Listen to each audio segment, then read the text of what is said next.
Hi, I'm Eric Light, and you're inside Corleone.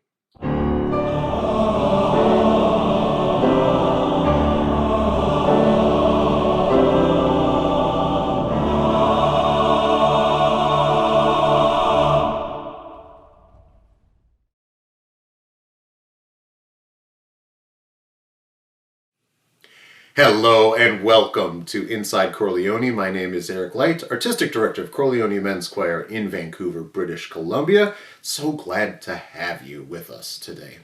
We've got some music from Corleone as well as special guest Dan Coakwell, a tenor who has made a wonderful name for himself around North America as a soloist and ensemble singer.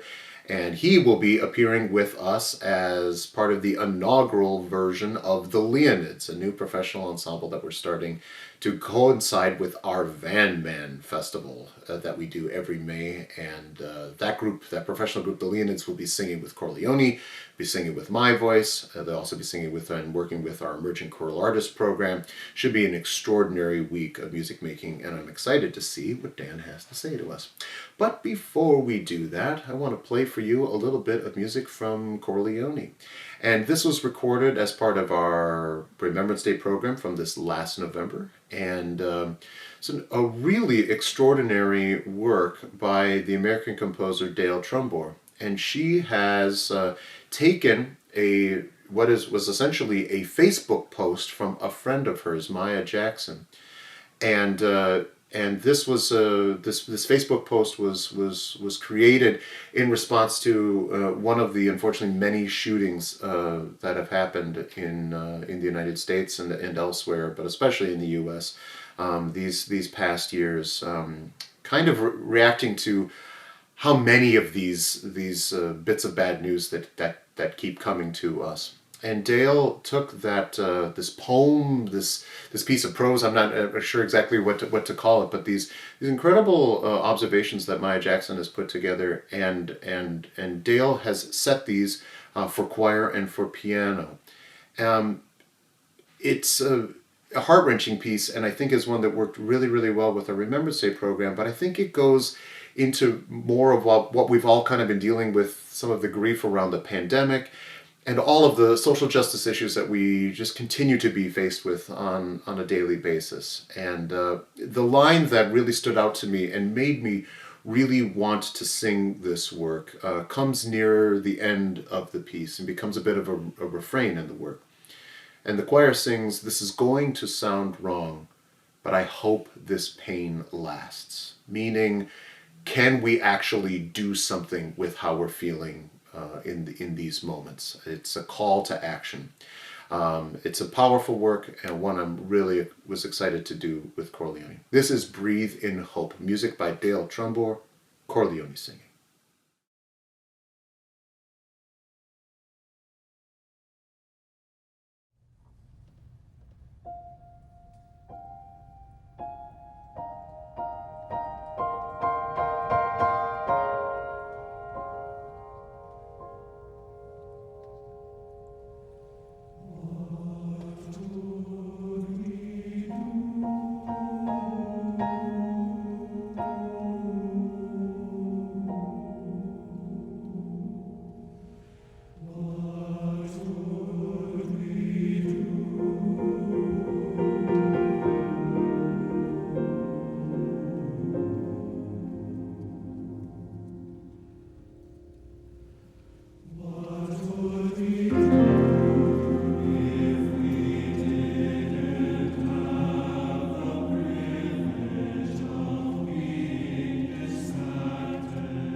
Breathe in Hope for me these past couple of years has been a way of contemplating kind of our existence and our place in the world. We think about hope as this positivity and this light, but there is darkness in hope, and there is difficulty in hope as well. And to me, singing this, it goes through these kind of different modal changes and different styles throughout the course of the piece. And that to me reflects what hope is. It's ups, it's downs, and it's perseverance throughout all of those. As a singer, one of the things that we do when we sing a song like Breathe in Hope is we have to do more than just sing the notes on the page. We have to kind of understand what the words are saying. And so at the beginning and in the middle, we're sort of subdued in some ways, we're cautiously optimistic, and we're trying to convey this ability to be somewhat in control even in the darkness. But I really like how by the end, the song gets big. The song has a reason to jump out of that subdued part, and we really get to let it rip at the end because we're kind of imploring ourselves and others to keep being hopeful and active and not just hopeful and passive. And performing that, you really get that sense. You're trying to make this lovely music, it's very lyrical, but by the end you got to give something extra, and the only way I know to give something extra is to kind of understand why I'm giving something extra. That was Breathe in Hope, music by Dale Trumbore, a wonderful new work for TTBB Voices that we got to sing this last November. Excited to do that piece again. I think it's a really powerful piece, and boy, did the guys enjoy singing that one. I am so excited to have with me today our guest, Dan Coakwell, tenor. He is having an extraordinary solo career throughout North America, throughout the world, and is a regular singer with vocal ensembles, professional vocal ensembles throughout North America, notably Conspirare. But I want to welcome this singer that's going to be with the Leonids in May, Dan Coakwell. Hello, Dan. Hey, Eric. Good to be here. It's nice to have you. It's nice to see you. I just want to just get right off the bat. Tell us how you got the bug for singing. When did this start? Was there a moment, a piece of music, a teacher, some seminal, pivotal moment that happened for you? There's so many. I don't know where to start exactly, but I could certainly start at the very beginning, which would be in terms of like choral singing and just singing in a formal way. That came in high school. My older sisters were in choir, and so I watched them kind of rise in the ranks of that kind of world. And so my high school choir director, I was always into visual art and stuff like that. I always thought I was gonna, be a graphic designer or something when I was younger, and something really... something useful. Yes. Yeah. Right. Exactly. But so one day in the hallway, the choir director, Mr. Finney, he actually passed away in 2009, unfortunately. But he was the kind of guy who would grab you by the arm, and he was in a wheelchair, and so it was very much like this kind of, he was this like force to be reckoned with kind of person. He grabbed me, he was like, "You need to join choir," and I was like, "Okay." And so he had me audition and stuff, and so once I sang in the choir in the high school, then I realized, I kind of have a knack for this, and this is my sophomore year of high school. So where was this? Where did you grow up? This was in Belton, Texas. It's a small town about an hour north of Austin. Yep. And so a little podunk kind of area, but the choir program was really strong, and so I kind of, like I said, I watched my sisters go through that, and never thought I was going to do that until, he sort of grabbed me, and I was like, I guess I'll think about this. And then, of course, made friends, and we kind of realized, I kind of can do this, and picked up, reading music fairly quickly, and then was doing like the solo ensemble business. And anyway, so fast forward then to college, I was like, well, I think I'll give this a try, be a music major, and went to University of Texas in Austin, and that's where I met Craig Hilla-Johnson, the director of Conspirare, and Conspirare was just beginning at that time, and so I was lucky to be in the UT Chamber Singers, which about 4 or 5 of us are kind of the seminal early adopters of Conspirare. Yes. We were kind of like the first round of what. Yeah, like the people that actually bought Google Glass, if you remember. Yeah, right, things. Exactly. Yeah. So we were kind of the OGs of Conspirare. Was the UT Did you get a Chamber pin? Singers. Something. Yeah, right, exactly. But circa 1996, is kind of that's. And so I remember that year we did the Bach St. Matthew Passion. And so between like Craig and like singing the kind of music we sang and chamber singers, which then of course translated to Conspirare later, like that kind of choral music that, those tight harmonies, the way you can get those, the voices to line up. Of course, we all know as choral singers what that's like to feel that feeling of you're feeling your compatriots, as we're singing together. So that kind of feeling, and then of course the Bach Matthew Passion, that was the biggest light bulb for me of like, oh, Bach, this, I think I need to do more of this. And so that's then I made my whole career since then of saying, okay, I'm going to hone in on Bach and concert oratorio and that kind of thing with professional choral music being very much as like a good foundation of all of that. Right. So there's always a balance of chamber music, solo singing, and ensemble singing at the core of that. So I've been very blessed to kind of build my career around this kind of idea of soloistic, chamber, ensemblistic kind of back and forth. That is not what everyone gets to experience, both in terms of having that having the that served up to you with those opportunities, but also having the professional people around you not maybe allowing, but showing that these different ways.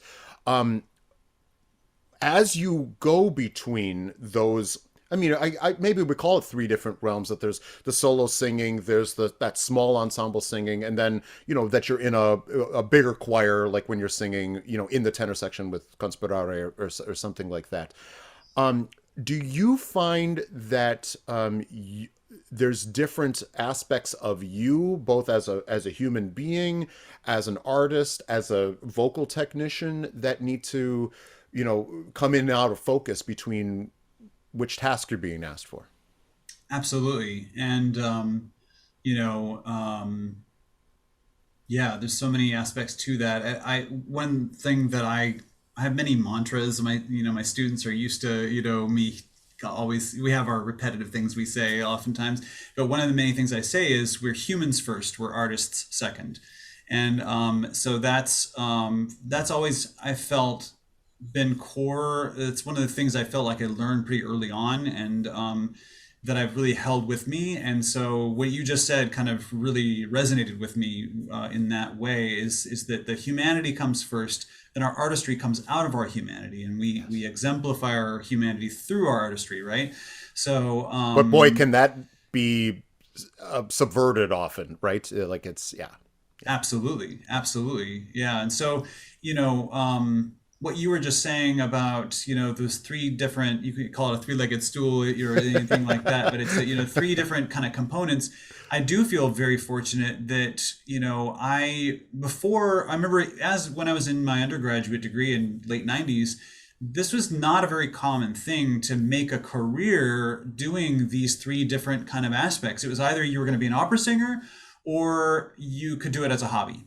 And it was really nothing in between. And there were some people doing it, like a lot of the Robert Shaw alums, and I eventually went and studied with Carl Dent at Texas Tech University, and he made his career doing Bach evangelist stuff, which is why I sought him out.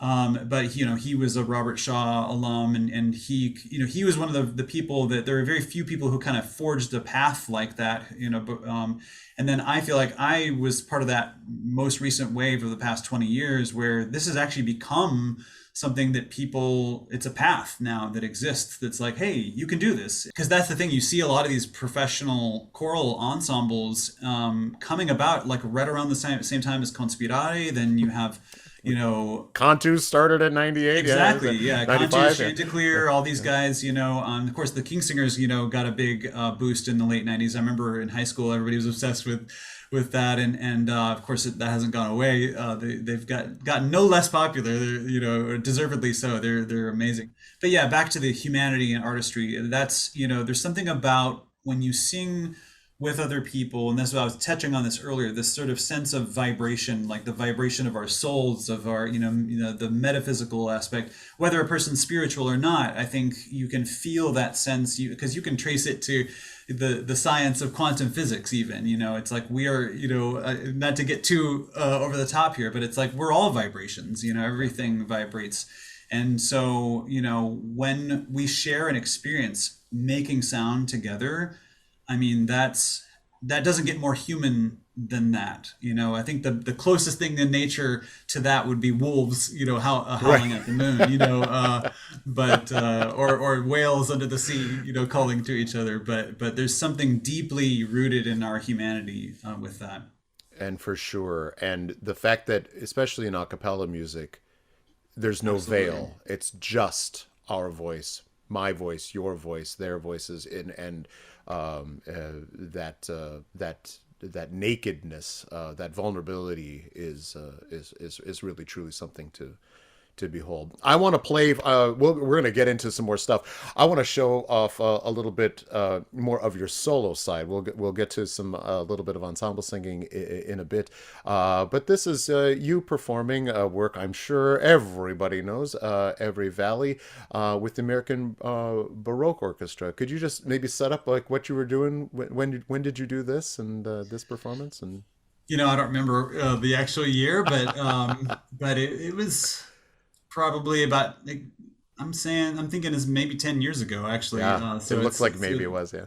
Yeah, a little while ago. But yeah, this is a group that's, focused on historically informed performance practice in the New Haven area. And so, yeah, I don't know what else to say about it. It's just on the Yale campus. And it's a wonderful little group there that's making some waves there. Absolutely, and it doesn't need much setup because this is one that folks know. This is Dan Coakwell singing Every Valley.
That was my guest, Dan Coakwell, who's going to be a part of the Leonids singing Every Valley. That is just so sublime. Your phrasing, your tone, I could live there most of the day. So thank you for that.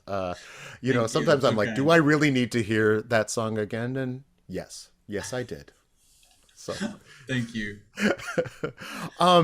You're a teacher. You have had influential teachers in your life. You're doing, professional gigs and all of, and being a performer. My question to you is, may seem a little bit obtuse, so hopefully you understand what I'm after here. Is where do you see the boundaries and intersections of teaching and learning? I mean, it goes both ways. I feel like I often think of teaching as a dialogue with my students, whether it's a one-on-one lesson or in a classroom setting.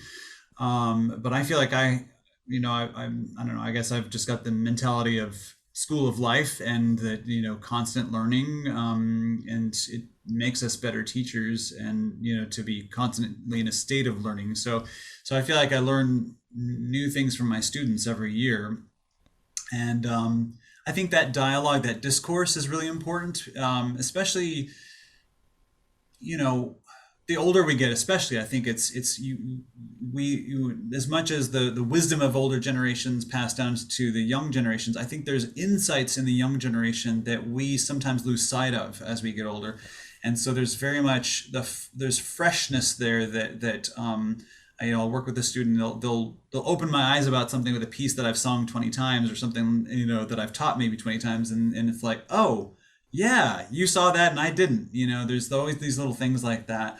But my goal as a teacher is always, I always say to my students, my job is to put myself out of a job, because for me, it's all about building critical thinking skills, and very much how do I get you to think like a teacher as a student, and vice versa. I think like a student as a teacher, so I feel like I'm just repeating myself here, but it's the circular nature of the whole thing. Exactly. Yeah. So if I feel like if my student walks away from their time with me,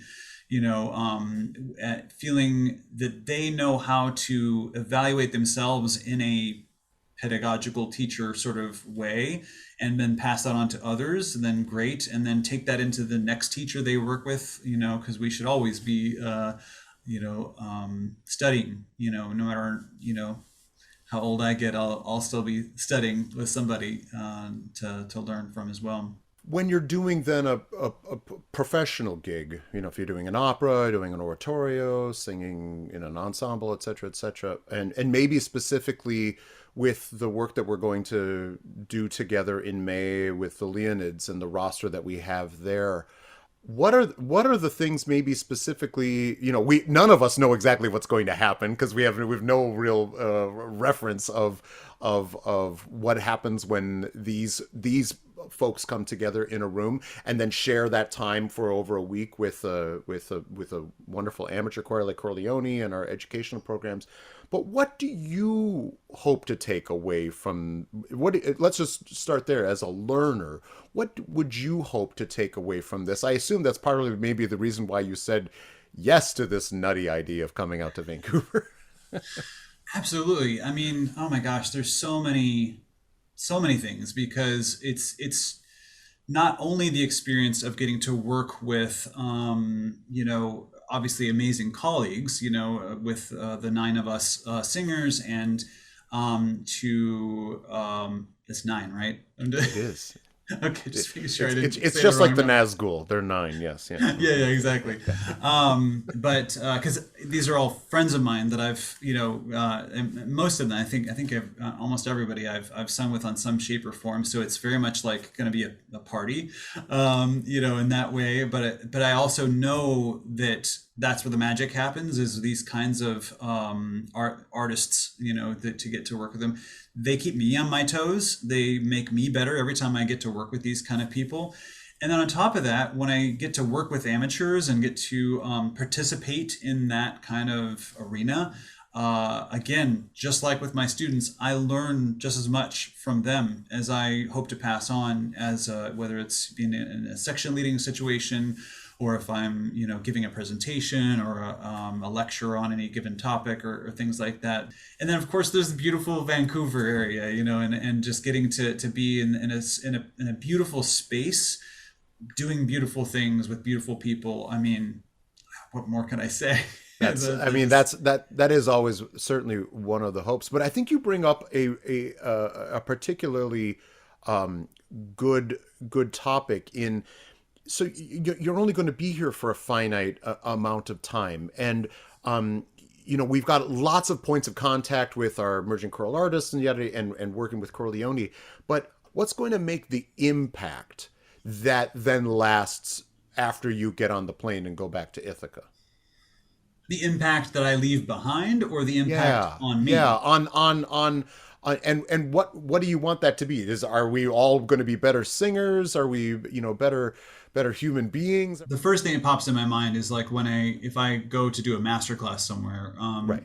I always like to think of it from a standpoint of, let's say a student performs in a solo setting. They perform a solo type thing, and I say, okay, what am I hearing that I can just take one aspect and kind of lift it out, like cut and paste kind of thing, like and say, okay, hone in on that thing, and if I can get that person to some kind of light bulb goes off in some aspect of whatever they're doing, they can then walk away feeling like, okay, now I can take this and play with my new toy, kind of thing. And I often kind of think in those terms. And so the other thing too is I like to approach things with a little bit of, I don't know how to say it in a way that, except to say lack of expectation, because there's a certain openness that I want to sort of say, I'm open to what this is going to be, and I don't know what that is yet, and I'm excited about that.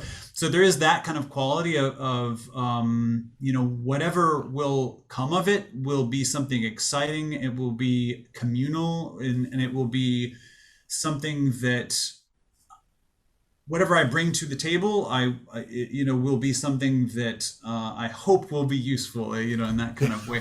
I feel like I'm being very vague, and I'm not meaning to be, but no. And I think that openness, and especially I have to say, with COVID, and we've had plans and they've gone away.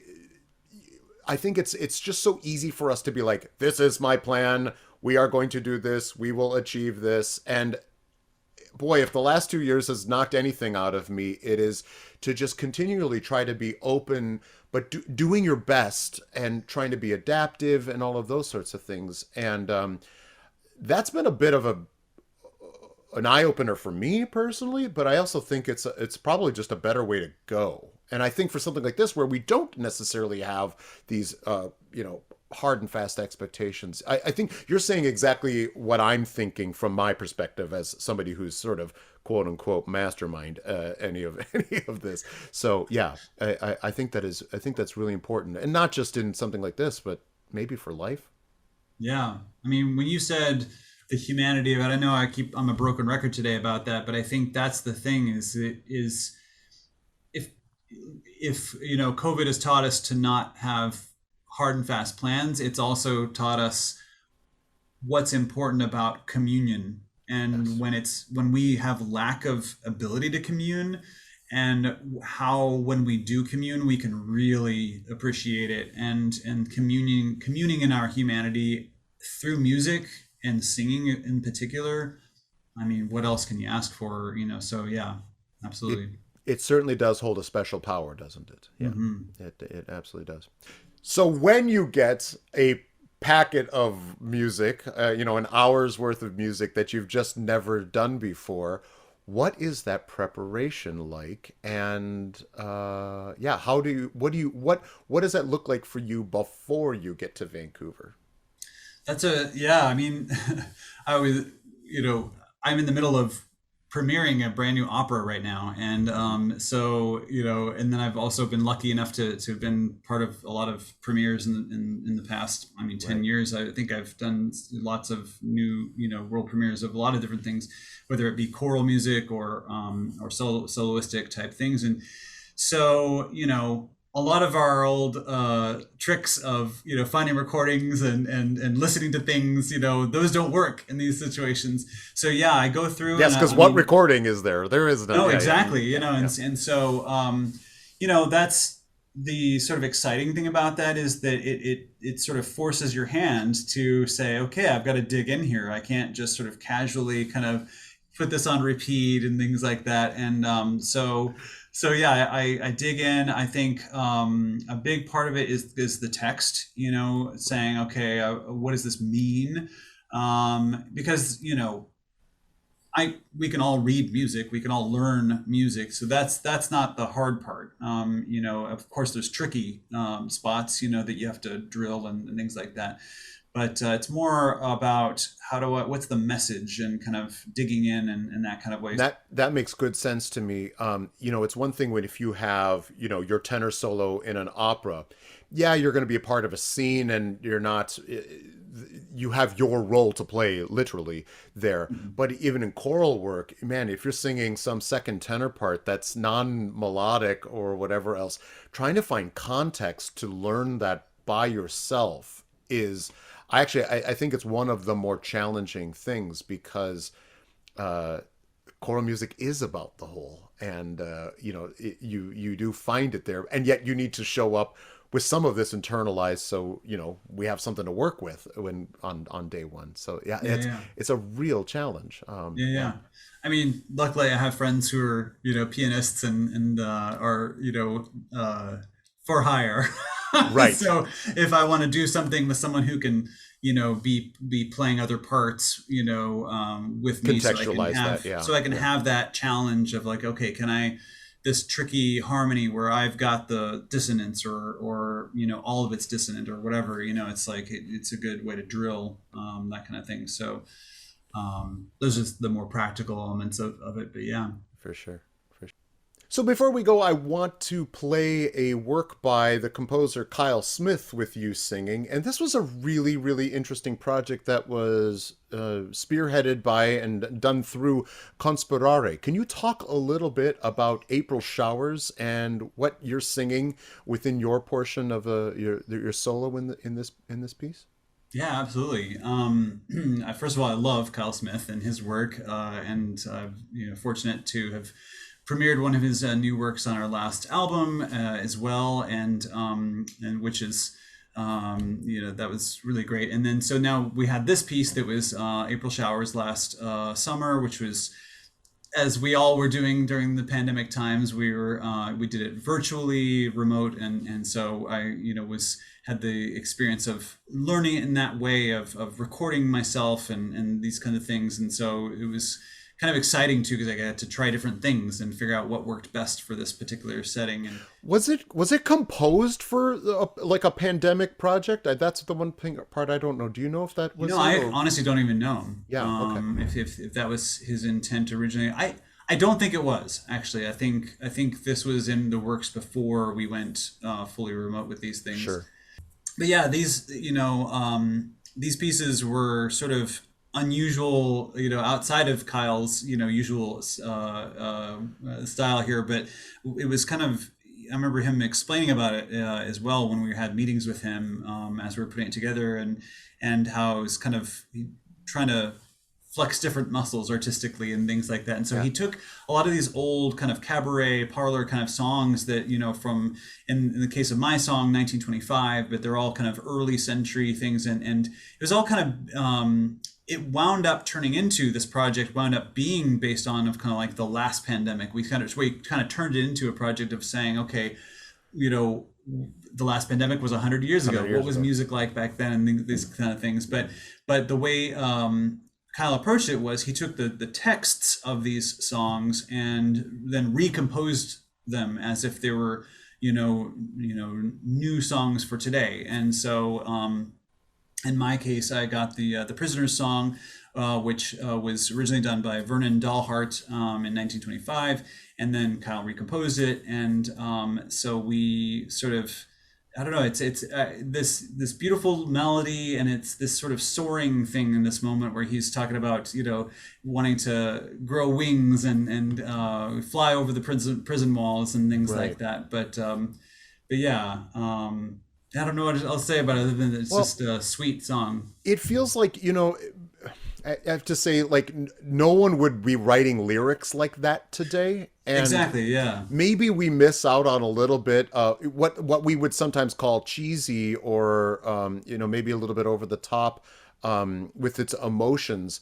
There's a place for that, and I just what I really loved about this work is that it's sort of rejuvenated talking in that sort of higher way, maybe like how opera does, or madrigals, or, you know, those sorts of things. Oh, my heart burns, it burns, it burns. You know, we don't talk like that normally.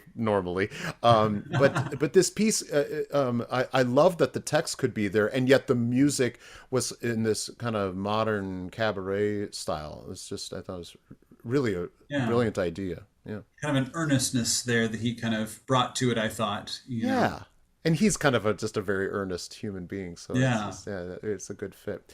I want to thank you so much for speaking with us today, for sharing yourself, your perspectives. I cannot wait to get into making music with you here in Vancouver in May.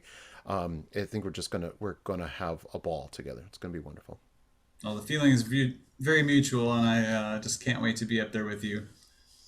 I will leave you and play for the rest of you at home. This is from April Showers, a song cycle by American composer Kyle Smith. And this is Dan Coakwell singing The Prisoner's Song.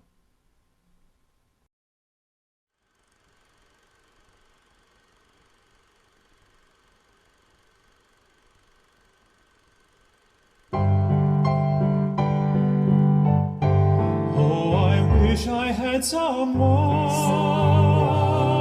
to love me, someone to call me their own. Oh, I wish I had someone to live with, 'cause I'm tired of living alone.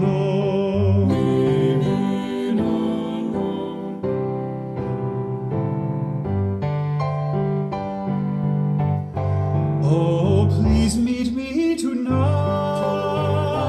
in the moonlight. Please meet me tonight all alone, for I have a sad story to tell you. It's a story that's never been told. I'll be carried to the new jail tomorrow,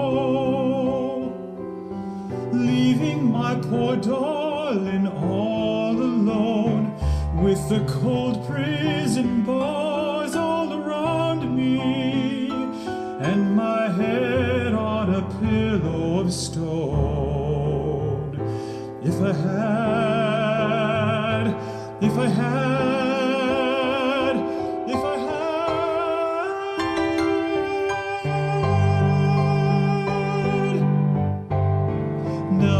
If I had wings like an angel,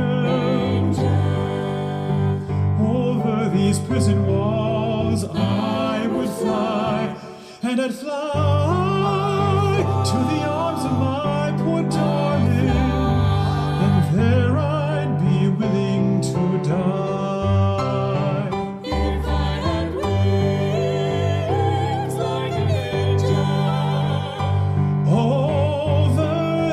Prison walls I would fly, and I'd fly to the arms of my poor darling, and there I'd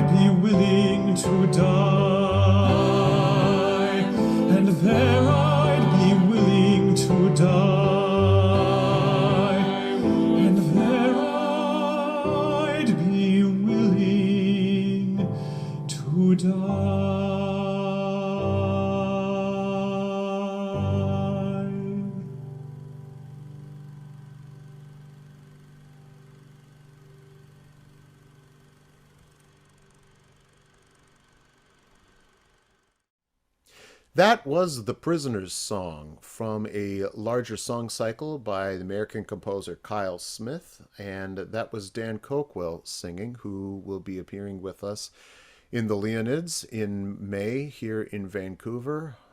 Just excited to have that gorgeous artistry, beautiful voice, and lovely soul here amongst us, making music and sharing in our time.